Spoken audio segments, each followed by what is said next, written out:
Gurit bocah kanthi irah-irahan sekolahku dening Naufal Romero Ardianta, kelas 6 SD Muhammadiyah Sangonan Loro, Sidoluhur Godean Sleman.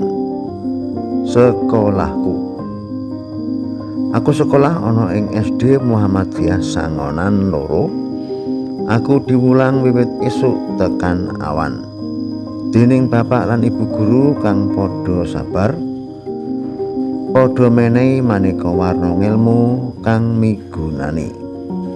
Saben dinane aku serawung karo kanca-kanca, kabeh padha nyenengake anggone kekancan, bisa nambah gregete anggone sekolah, golek ilmu kanggo sangu dina sesuk. Saben dinane aku kudu sregep sekolah, golek ilmu kang akeh supaya migunani kanggo aku lan sakabeh.